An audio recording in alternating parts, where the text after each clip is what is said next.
The Three Wise Men. Iconic sculptures and statues adorn major metropolitan cities of the world. In Lagos, Nigeria, the statue of three men designed to depict the state's cultural heritage and to usher in visitors and tourists into the ever-accommodating center of excellence is no doubt an astounding work of art. Originally built under the administration of Colonel Raji Rasaki, designed by Bodun Shodende in 1991 and standing over 12 feet high, referred to as Agba Meta or Aro Meta, the three sculptured chiefs were placed along the Lagos-Ibadan toll gate to welcome people coming into Lagos State. The statue called the Three Wise Men by many has become a major signature for the state. Three white-capped chiefs clad in white wrappers, knotted across their shoulders and with clenched right fists are shown in the artwork. The images fascinate and create impressions in the minds of visitors coming into the state, captivating the attention of visitors who look with keen interest, pondering on the messages which the posture of the engraved images signifies. The Three Wise Men has been relocated thrice from its original position at Ojodu Berger end of Lagos-Ibadan Expressway to Magodo area before its final relocation to its present site at Olowo Drive. The sculpture has suffered severe damages over the years and renovated. Bodun Shodende, through this sculpture, depicted the highest honor that can be afforded to anyone in the eco-greeting tradition. The Three Wise Men, Arometa, SOUQ Enlightenment.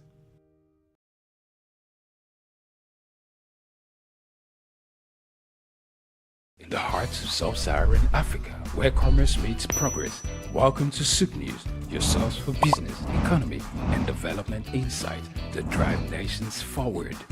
From the vibrant streets of Lagos, Africa's fastest economic hub, SOUQ News takes you on a journey of discovery, analyzing and reporting the facts that lay the foundation for growth and development.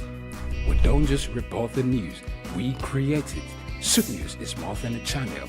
It is a catalyst for change, spotlighting the stories that shape economies, inspire entrepreneurs, and fuel progress. Covering business, finance, technology, energy, and many more, SOUQ News provides a daily deep dive into the stories that matter, interviews with industry titans, and analysis that empowers your understanding of economic landscape. Join us daily as we dissect, discuss, and deliver the most relevant and factual news on business and the economy.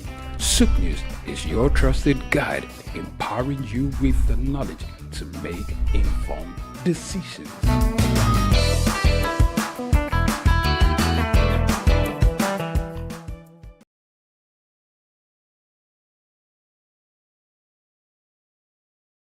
We've got just what you need right here at Femi Wash Media.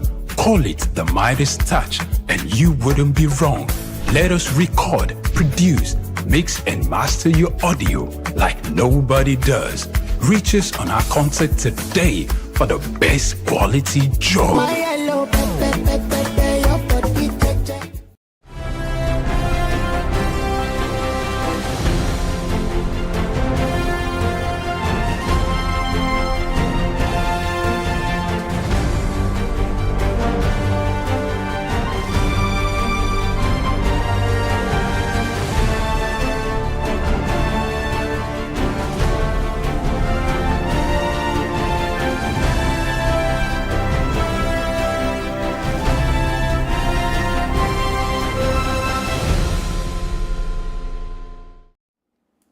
Hello and welcome to SOUQ Pulse.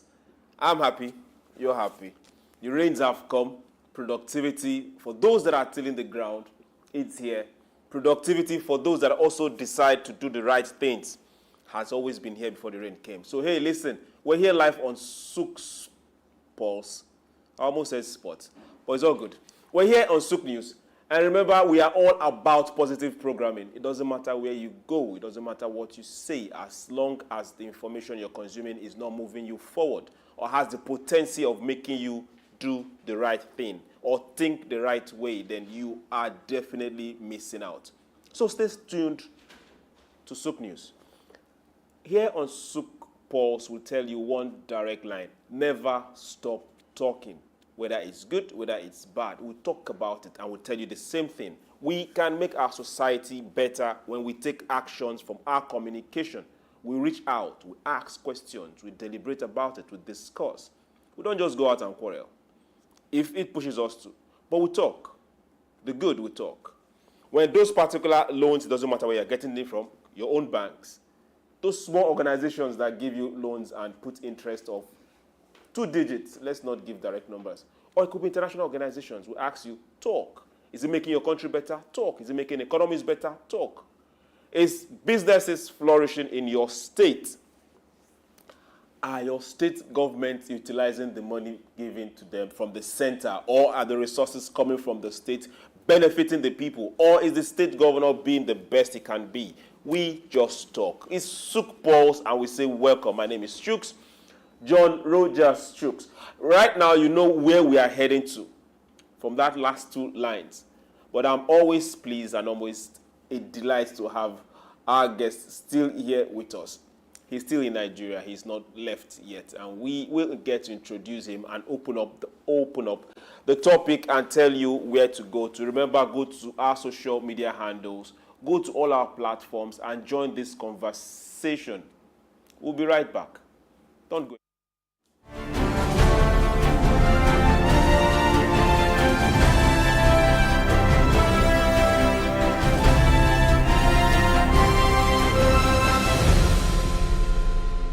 We've got just what you need right here at Femi Wash Media. Call it the Midas Touch, and you wouldn't be wrong. Let us record, produce, mix, and master your audio like nobody does. Reach us on our contact today for the best quality job.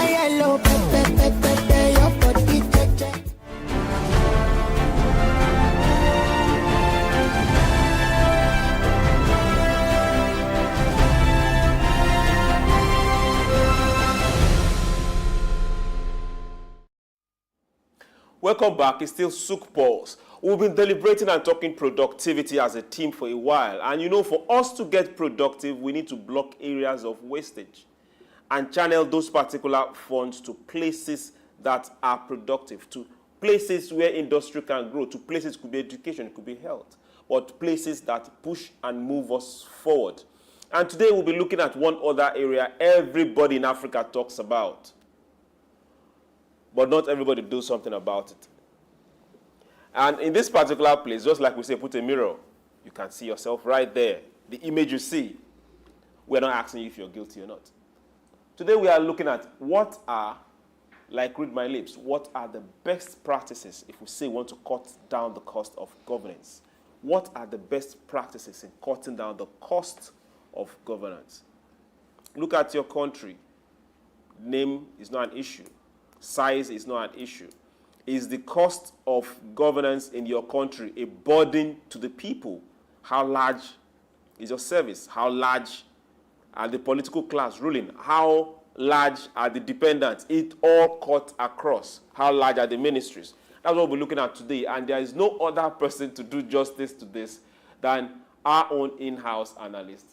He is more like the other half of this particular program. Your Excellencies, distinguished ladies and gentlemen, please join me as I welcome on SOUQ Pulse for this beautiful day, Dr. Idahosa. Sir, you're welcome to SOUQ Pulse. I think it's a delight to be here after the award. After the party. After the award, to be here and celebrate the good work that SOUQ Pulse and all that sister program on the SOUQ News Television doing that has, of course, endeared us to the SME community leading to the recognition. So I'm proud to be here. Thank you very much, sir. And thank you for not leaving the shores yet. At least we'll still have you for a bit till you leave, though. Now, let's start this. Lot of people, I won't use the word complain, neither will I use something close to it, but we see across Africa, from the Middle East side of Africa, down to the northern part of Africa, from this side to the desert, oceans to ocean, we see African governments who, a lot of times, we've seen African governments borrow not just to fund budget, but part of the money borrowed to also fund that budget, also fund the executives in those budgets, the executive arms of whatever line items in those budgets. We've seen governments that, permit me to use the word, things that should not be has become a norm. How can we start cutting down, this more like a generic thing now, how can we start cutting down the cost of governance in Africa? Not just looking at Nigeria, all of Africa.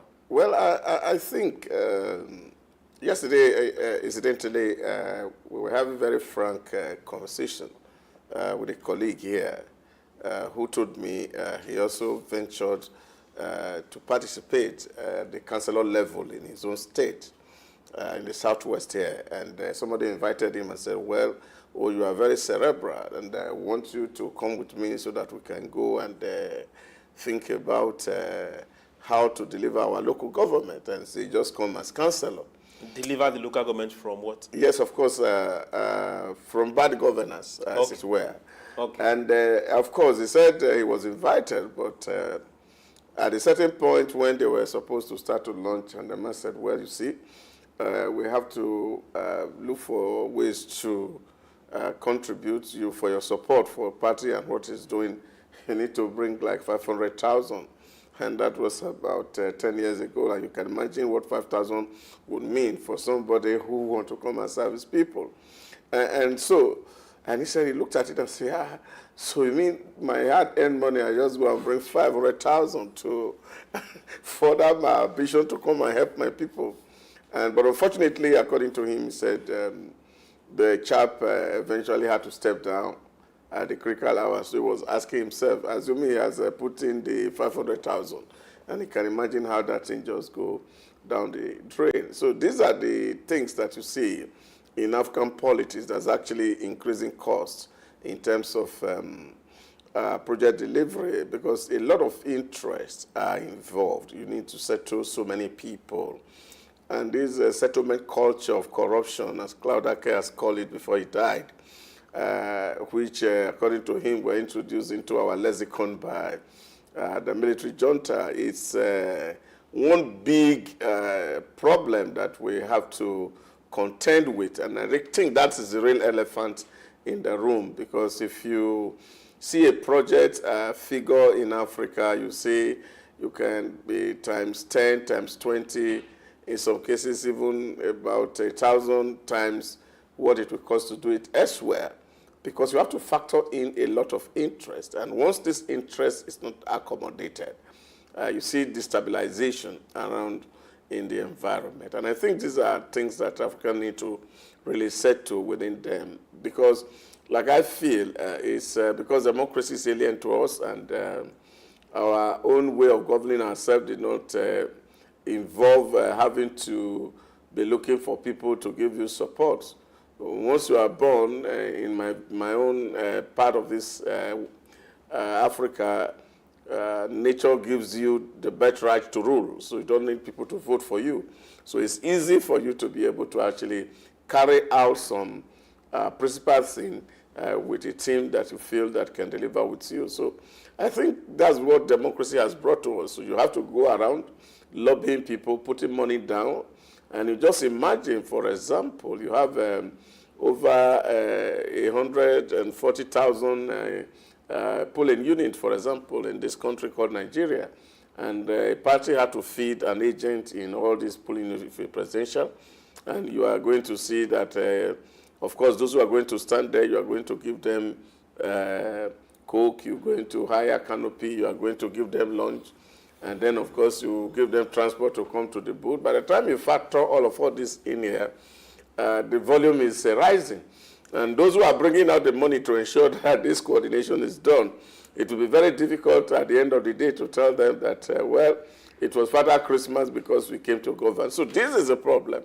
And I think that's where conversation needs to be had, that once we can reduce the kind of investment that people put into politics, I think to a very large extent, we will be able to curtail some of these issues that we talk about. So that's when people can actually demand governance from those who rule us. And that's where we can be morally right and legitimate in asking for good governance, as it were. But as long as some people who represent us, whether they are traditional rulers, whether they are influence molders within communities, youth leaders, all these ones continue to put pressure on aspirants to bring money so that they can leverage on certain things, or even supporters begin to spend money on behalf of the aspirant. Once we cannot stop that and we see this thing as a clear contest, let people come to contest on the basis of ideals and ideas, then of course we may be having nightmare solving this problem. Okay. I really needed to let you land. And I have landed. Good, yes. It's just that where you landed, we are yet to find ourselves.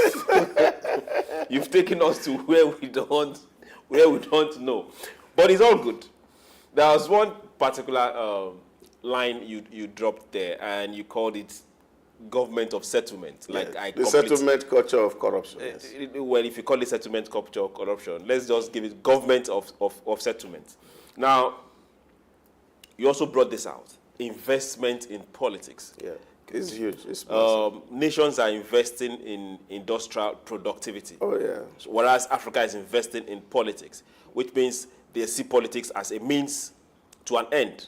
Oh, yeah. Direct profit-induced means to an end. Now, which you also say is a very wrong notion. Yes, yeah. Okay. Now, if we as a people, we as Africans, can rejig and rethink that process, that's where you're going to. Okay, now, let's now go further. We are here. We practice the democracy, whether it's ours or not, borrowed or not. We've decided to practice it. The Constitution has enshrined it. And yet, now we do it. Now, this is where we find ourselves. Yet, with this same government of settlement, with this same investment in politics, both from who is contending, those supporting political parties and co. How can we say, okay, before we can now be able to start nipping these things, some things needs to change? Yeah. Can you talk about the service, talk about the government civil service? We see a whole lot of over-bloated civil service. Yeah. Is that not part of an issue? We see a lot of ghost workers. In some states, we've seen numbers of ghost workers far more than those that were employed. Yeah, you see, those are part of the solutions that we may be talking about as the issue make progress. But you see, we're just looking at basically what are responsible for the situation on ground that we are contending with. See, because if you don't understand this background, it is very easy for us to be blaming people for some certain things. I remember some years ago, I was very close to one of my cousins who was following a big man who was contesting presidency. And he was begging somebody in the state, and he said, please, you step down for me because I have to win this election. If other people from other regions are supporting me, you need to support me. And the gentleman said, with all respect, I would love to support you. But if I don't win this election, I am ruined. Because my houses in London, I have mortgaged them for the purpose of this election.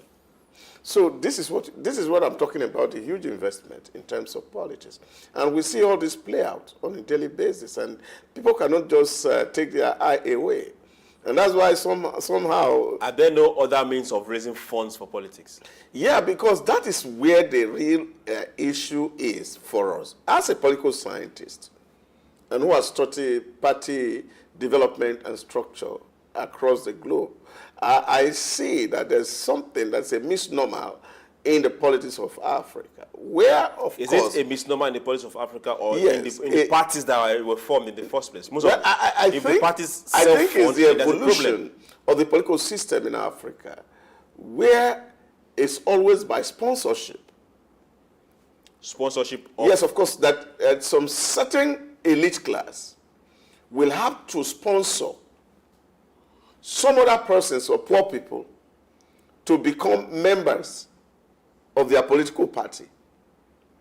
That was the situation where that young man that I mentioned just now found himself. So he wants to contribute 500,000 to sponsor some people to come register as member of their political party. So, these guys who are being sponsored, they are not driven by ideal. So they are promised that, oh, we will give you a card. You see, when we start to share our largesse, we will make it reach you. So we bribe them to come and become a member of the party. And therefore, for them to continue to remain in that party, you will continue to fund them. Whereas in the most civilized and advanced democracies in the world, people willingly come to join members.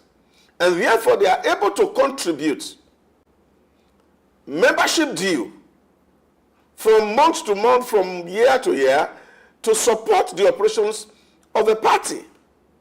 Because they believe in the ideals, they support the ideology which that particular party represents, and this is the driving force, that knowing that if our common interest, because in political science they taught us that party helps aggregate interests of a group of people.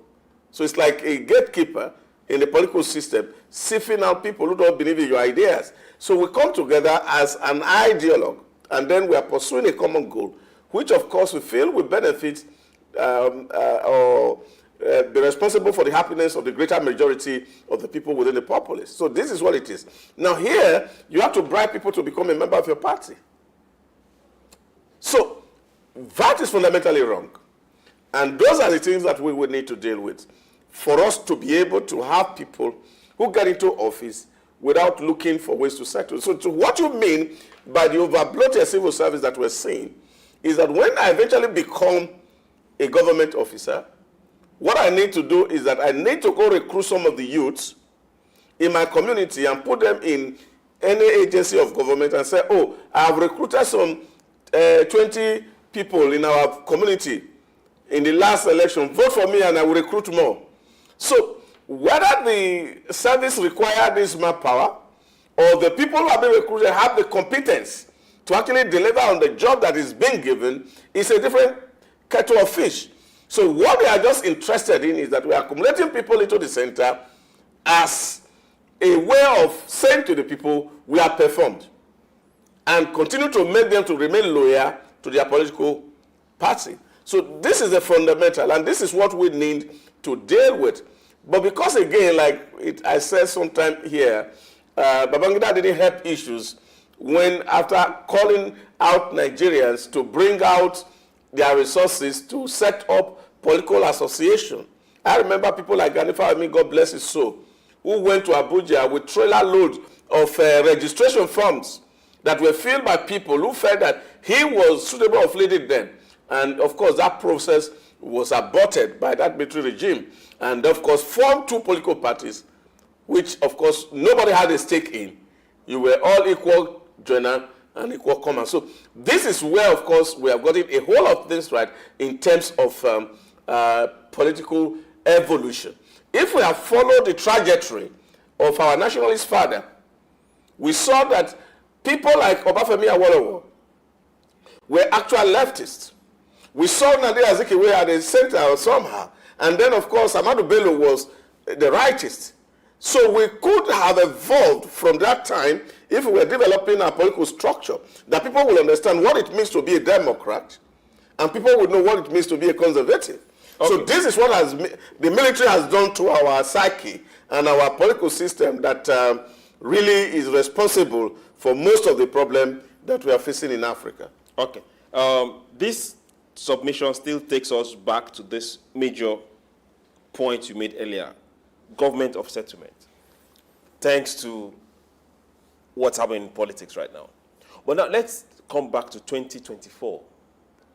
Let's look at every African state. Some are getting it right, a lot are getting it right, but most are getting it wrong. Let's take, for example, Ghana, Nigeria, Cameroon, those in West Africa. We have government in all these places. Our other neighbors down southern part of West Africa, Senegal, they had their election some weeks ago. Same thing is going to happen very soon in some other African countries. Now, how can we say people take an example from either this country or that country and start cutting down the cost of governance. Because if we don't do this, we'll keep wallowing in this same issue. I had a conversation some time ago, I think it was last month when I was in Kigali, on this issue, especially with the entrenchment of Paul Kagame in the politics of Rwanda. And Rwanda asked me a very simple question and said to me, the West can teach us democracy, for example. And it raised very two critical issues, which for me is germane and something that we in Africa must have to look really into, which is the tenure of leadership. You have a 4-year tenure in some states, some 5-year tenure. And after a 5-year tenure, you see a real whole struggle to come back for a second term.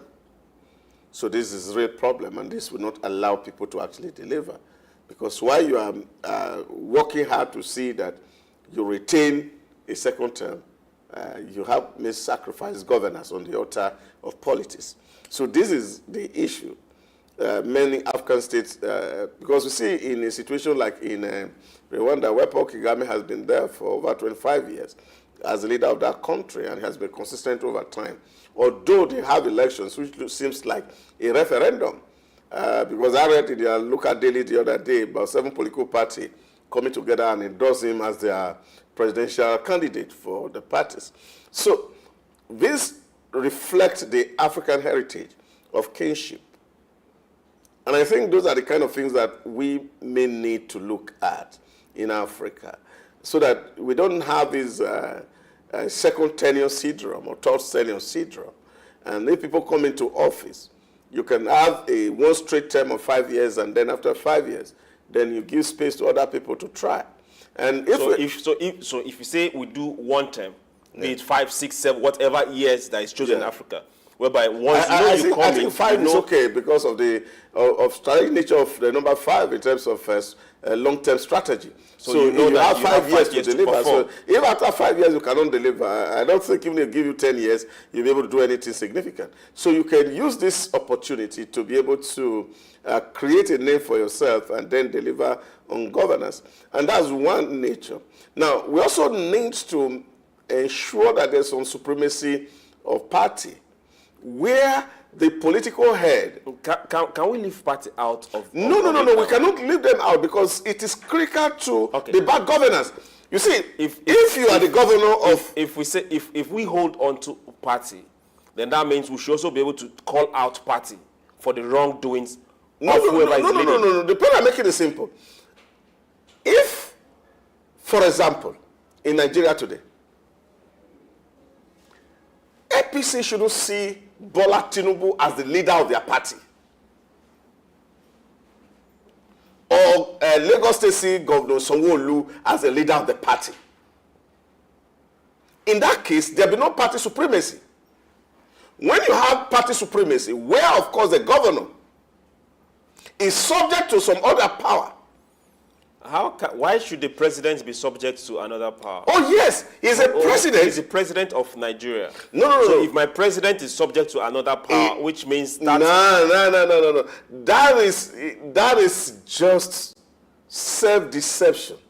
Self-deception. Oh yes, because is the party stronger than the state? Oh, the party is not stronger than the state, but the president cannot be stronger than the vehicle that carried him into the office of the state. Hold on. Now, this is a different topic altogether. This is a different... But I know it's different, but you see, it is fundamental. Remember this. Let's have it at the back of our minds. That if we take, for example, Bola Ahmed Tinubu, not every APC member voted for Bola Ahmed Tinubu. And not only APC members voted for Bola Ahmed Tinubu. I don't know if you understand. So therefore... I don't need to belong to that party. Yeah, therefore, since he's the president of Nigeria, okay, he should not become the leader of their party.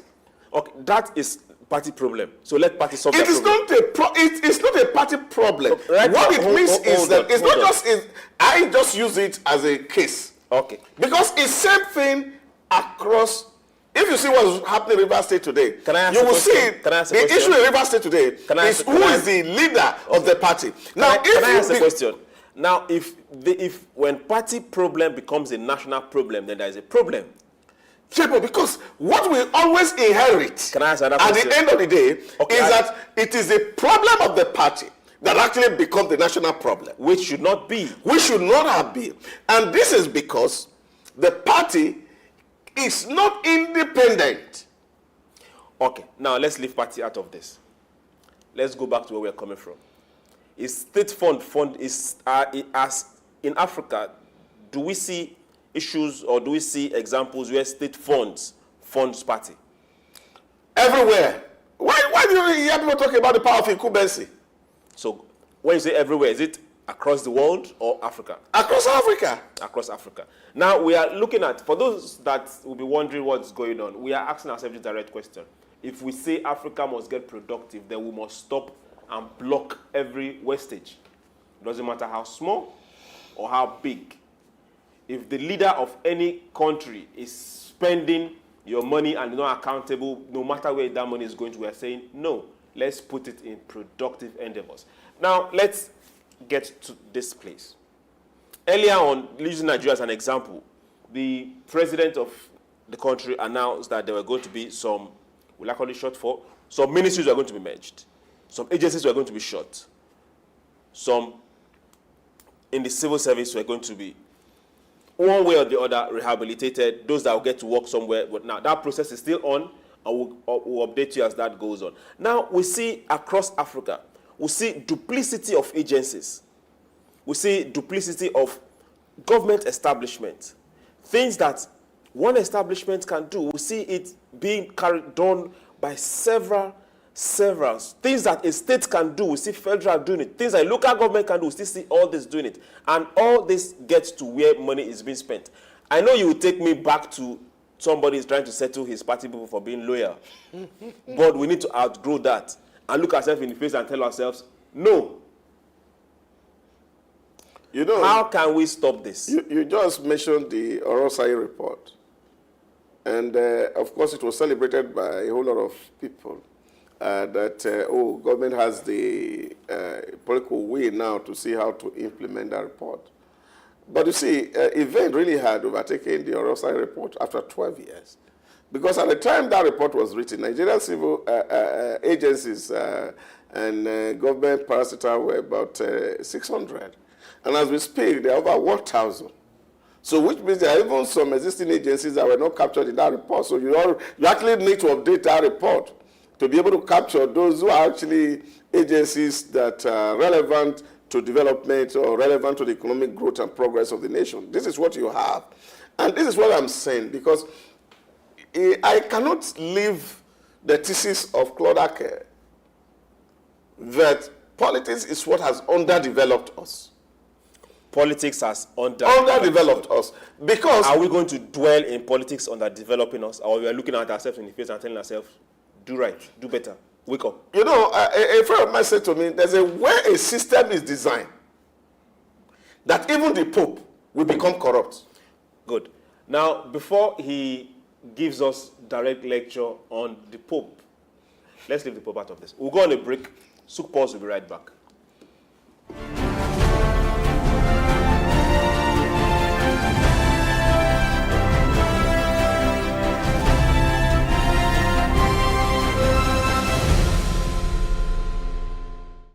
Tafawa Balewa Square, TBS. Tafawa Balewa Square was initially used as a horsing ground called Lagos Race Course. The edifice was constructed by General Yakubu Gowon in 1972 and named after Nigeria's first Prime Minister, Sir Tafawa Balewa. Tafawa Balewa Square is located at 45/57 Marse Bangboshe Street on Lagos Island, Lagos, and referred to as TBS.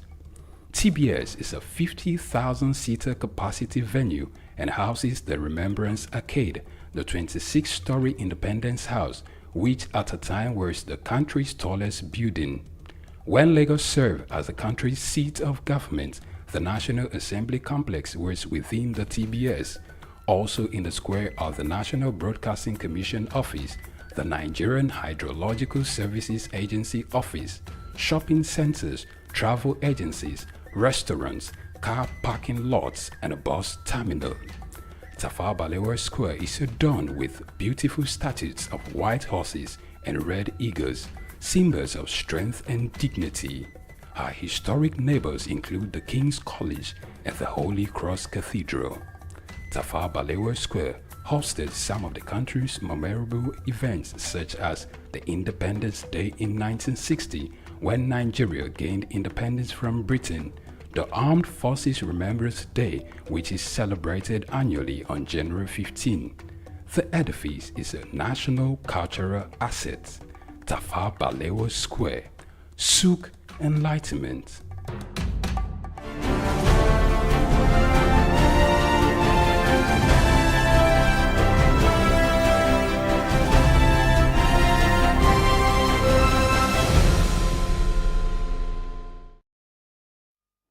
Welcome back. We're still here, and this is SOUQ Pulse. For those that are wondering, yes, it's all about SOUQ News, positive programming. There's a whole lot to talk about. There's a whole angle to this particular discourse we're going around today.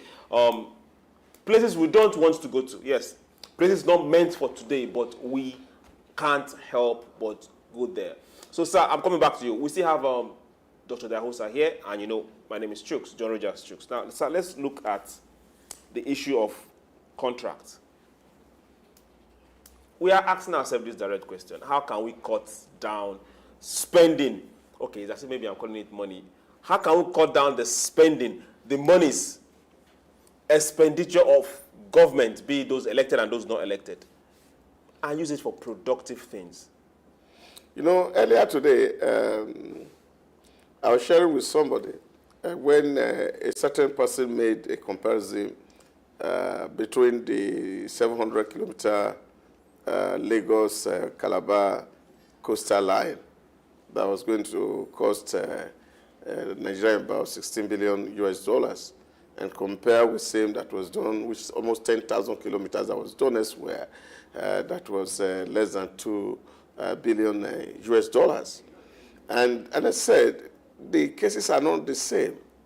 Now, and I was pointing attention to the Minister of Works meeting, stakeholder meeting on that coastal line, which is supposed to have been federal government property by the littoral laws of states, that 260 meters inside the water, 260 meters outside of the water, belong to the sovereign government of a state. And therefore, nobody has right over that portion of land. That's an international convention that is respected everywhere globally. But this coastal line we're doing now, within this same radius, where a lot of illegality has happened, and you are seeing a mass of people coming around government to say they have to be settled to get this project done, so that the project can happen. Okay. And therefore, if government wants this project to succeed, they are left with no options. Because you also find here interests within the various political groups who also are within that corridor, and they are appealing to authority to ensure that they get claim from government. But somebody should be able to say, oh, this is illegality. We are not going to pay because this land is government land and government didn't allocate it to any human being. So whoever allocated should be the person to pay. Why can't we take that line? Now you can't toe that line because of political consideration. Political consideration. Yes, that is the point. Over national interest. So that is what we still go back to government of the settlement. same issue. So this is why I'm saying to you, until the party system in Africa is well formed, the issue of governance, where you can talk about accountability, you can talk about openness, you can talk about transparency, You can talk about ethics. Cannot take place. Okay. So we're having this particular, you call it the big elephant in the room. Now, I think as it is right now, it's no longer the big elephant. It has grown beyond the big elephant. This government of settlement is a monster. Now, it means different things to different people, and across different boards, it means a whole lot to different people. Now, we couldn't even look at the bloated civil service, be it the states or be it the federal. But this is the point I'm making. It boils down to the same government. I have a friend of mine who was a DG in one agency. I don't want to call name. And he was pressured. This is a learning institute, a learning agency. They are not revenue based. They don't make money. He said, when at the 8th assembly also, they were asking him. And the man came and called him and said, DG, please, take this file. Over 500 CV and say, find a way to engage them. And he was telling him there's no budget.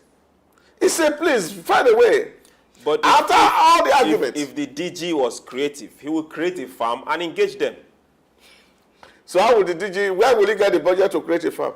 It's easy to create a farm than going to fix them. But even if you have to say create a farm, it's not within his mandate to do farm. So the Ministry of Agri, create a farm. Yeah, but there's also a committee that is in charge of Ministry of Agri, who is also doing the same. Okay. So this is the issue, and this is a fundamental thing we need to deal with as a people, because you can't be talking about progressive development without addressing the fundamental issue which are inherent in our polity. Okay. Can we come to where you've taken us to now? Let's also now look at Nigeria.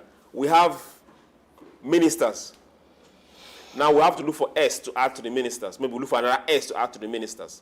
At a point in time, we don't even know how many ministers we have. Minister of State, we have a major minister. Each ministry, a whole lot of them, have 2 ministers. And the countries that are bigger than us, that we are copying democracy from, have secretaries that are not half of what we have. Who exactly is fooling who? Who is funding for all this? We are talking about minister having secretaries. Even what they call them, special advisor, are also having essays. We are talking about the ministers first. Now, but what I'm saying is that the chain is that the government appoints a minister who is supposed to be an aide to either the governor or the president, as the case may be, as his advisor, his cabinet, who think with him and give him idea. Now, the Constitution empowered the minister to have special assistants. Now, even the special assistants also have special assistants. So we have PA to the SA to the minister. So this is what we are talking about. So you can't be looking at this issue in isolation. Now, you see, this is where we are heading to. We talk. We don't just talk. We push it out there and they listen. That it's been happening, that we see this situation or this kind of behavior across Africa does not make it right. It's not right at all. Good. So where exactly can we say, let's draw the line on this? Yeah, I think this is where we can draw a line. It's a leadership function. And to say if you don't have a competence to advise the president as a minister, you don't have any business being there. Why should we have this number of ministers in the first place? So now are looking for who has the competence or not. Yeah, so government can become leaner at the executive level. We've not even come to the bureaucracy. We are even talking about political appointees who are in their thousands. So I remember some 5 years ago in my own state, where the governor has personal assistants from all the wards in the state. All the wards. There was somebody who is called the PA to the governor in all the wards in the state. Now, these are political structure put in place to win elections. That is why I'm saying to you, when Cladake says that the fundamental issue in the Nigerian state, for example, is the prioritization of politics above national interest or economy. So once, of course, politics become the superstructure upon which our economy is going to be built, Like the good book says, any house that is built upon a sand will sure crumble. Okay. Now, for this particular house of yours that you just mentioned now, Africa is not going to crumble. But those that are doing the building definitely will be the ones to crumble. And we will watch it happen. So where we are right now, we still have these questions to ask. Where is the rule of law while all this are happening? Is it still being affected by that same government of settlement, where whoever is in charge appoints who is in charge of taking that particular rule or taking that particular measures to make sure these kind of things don't happen? You see, there are a lot of things we joke about in this country. And I think it was the same, the last regime, where somebody says that when you join our party, all of your sins are forgiven. So this is the point. And we cannot... Who paid the sacrifice for the person's sins to be forgiven? Oh, yes, of course. By mere fact of crossing carpet, the sins are forgiven. The party made the sacrifice? Yes, of course. And this is why you see... Which means the party needs to die? No.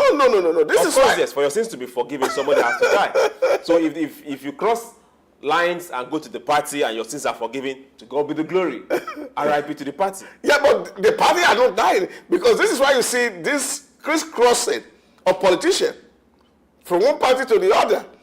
Because when you become a member of a ruling party, your sins are forgiven. Your sins are forgiven, as it were. And it is not today, it has always been there.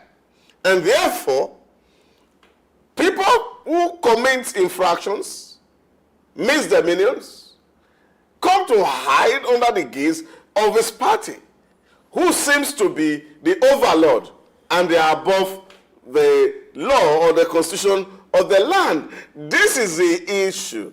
That's why my emphasis here is that we cannot begin to talk about a national revival or reformation without first and foremost addressing the value system of our country.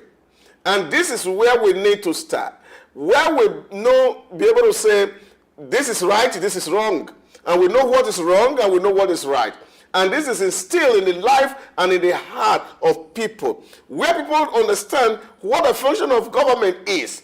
That if I'm contesting to be a councillor, I am not one to award contracts to myself. And therefore, people should not be demanding from me and assessing my performance in terms of the number of borehole or school I built. That as a lawmaker, mine is to make law for the good governance of the state. And if I am going to be assessed, I will be assessed on the basis of the number of bills that I have raised in the House. Now, if we are able to do all this and understand that it's not the role of the lawmaker, for example, to give employment to people because it's not an MD of any company, then, of course, we can begin to deal with the issue of good governance. Okay. As we speak right now, cutting down cost of governance is also good governance. I will agree with you on that last 4 words. But the other ones where you took us to, we are still finding our feet. Now, let's go back and ask ourselves this question. Majorly to you, sir. Now we have a lot of issue of hang-ons. Human beings hanging on to leaders. Human beings hanging on to be the political leaders, be it those in civil service, be it those in the military. And in one way or the other, it's more like a right in Africa. I don't know how they got to there. I don't know what they contributed to you being there, but we see this play out where whoever is in charge of that particular agency, that ministry, or that country have this set of people that he has to settle one way or the other, directly or indirectly. Is it ever possible? Do you ever see an end to this lifestyle, to this way of life?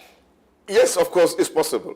I advocated in the last meeting I had with some government officers that, look, the only way to solving this problem is through deployment of technology in government so that we can reduce human interface with citizens. Let me give you one very practical example. I'm coming from the Rwanda town into the airport, for example, and there are cameras that are stationed on the checkpoint. So police duty is to ensure that whatever is in your body, you put it out, you bring out all your bag from the car. Dogs ransack it to ensure that nothing is crossing. And of course, you know, in that very open place, nobody will be able to ask you about what you bring. It's not possible. Now, getting into the car park in the airport is digital. You press a button, the receipt come out for you, the pole goes up, and you drive in. And when you are driving out, you go check this to ensure that you have not spent more than the time that's required for payment, because if you just drop off, you are not supposed to pay. Now, the guy dropped me, and of course this thing opened and he entered. Now I come in here. The guy who come to pick me up is going to drive out, and they are saying, where's your receipt? He give to them and say, this one costs 500 naira. You have to give them cash. And say, I've not even spent 2 minutes here. How do we account for all these fiscal cash collections? This is where, of course, you have a lot of human interventions that people can keep your file under the table and ask you for settlement before your file is treated. Now, if this is monitored online, and of course the president is sitting down and on the dashboard is seeing that this file is supposed to be moving, and there is an alarm light and say, look, there's something happening to this file. He draws attention to it on the dashboard and say, who is here keeping this file? It will be easy to do an oversight on what is happening, because the level of human interference will be reduced. And until Africa embrace fully technology to drive this process, where you have human being, like my mentor has said to me, when a man does what is right, is abnormal. When? Because of the sin nature in man. Which of the man are you talking about? Human being. Okay. Now, let's still go ahead, because you see, this money, we must find it. You see, this budget, it has to be used judiciously. Now, let's go to one last question before our time tells us to pack up. We get to see budgets across Africa, and we'll see the budget going to the executive, be it those local governments, state governments, or the presidencies across Africa. What can we do to reduce those amount of budget? Because those budgets are not just servicing the families of the people that are elected. They are servicing properties. Some of the properties, the executive might not even stay there in the entire year. It's servicing, like for Nigeria, servicing an air fleet. How many is in use? It's servicing several other things. And we are looking at how can we cut costs. What do you think can be done to reduce the amount of budgeting going to these particular places and money used for something else that is productive for the state? Yeah, for me, it's for us to be able to evolve a national strategy where, of course, key stakeholders sit down together and said, what do we really want? And that fundamental question we have to ask and settle it once and for all. And then we draw out a strategy and say, this is what we're going. And in that strategy document, we'll be able to say, okay, what are the operations that is required for this goal to be achieved? We assess the risk and allocate them appropriately. And then, of course, we won't be embarking on this, what they call envelope system and this incremental budget strategy, or zero budget strategy. Africa need to embrace performance budget. And we look at the room and say, what exactly do we need? How many papers do this office consume in a month if clerks are not stealing them? And we say, okay, yes, in a week we use 1 ring. So in 1 month, we will use 4 ring. And then in a year, we know the number of frames that we can use. And that's what we are budgeting for. No room for excess. So if our budget is based pragmatically on actual needs, then of course, we can be on the way to making some progress. And don't also forget too, because say budget is estimate, that we also need to be very realistic about what comes in the form of revenue.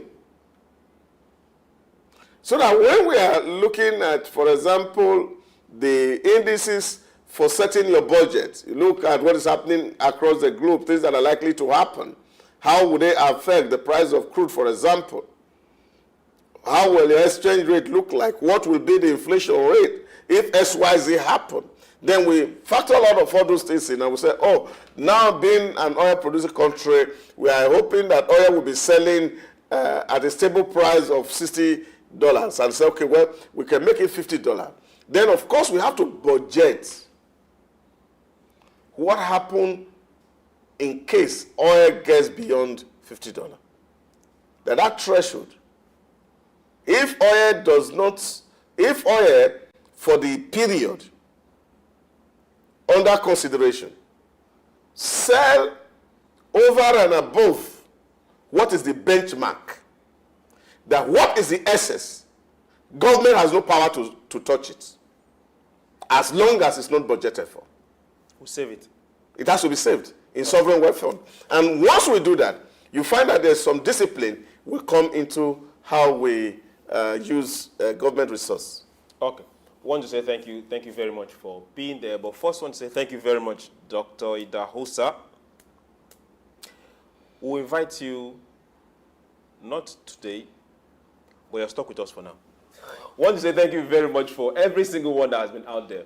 Now, let's get this straight. For most people that might not understand, government is the driver of the policies of your nation, and the people you elected, and those in your civil service, those in the military, yeah, those are for security, but they are also there to make sure things happen.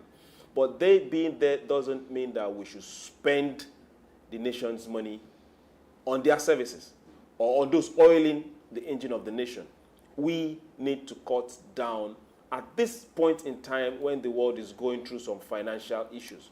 We need to cut down. So wherever I wish you could appeal to the people to stop putting pressure on political appointees and leaders, the citizens themselves. Now, we call them hangers on. Now, you were pity, you drew pity and refused to shoot your shot. So for every single one of us, is our responsibility, is mine, is yours, to make sure that we don't overshoot. Our budget is adhered to. If we can save from that budget, beautiful. But let's be able to put our monies in productive endeavors. Endeavors that will put jobs on the table, bring in products from Africa that we can export and stop buying from outside. And most importantly, put food on the table of everyone. I want to say thank you very much for being with us and watching SOUQ Pulse today. We'll do this again tomorrow. Thank you. Have a beautiful evening.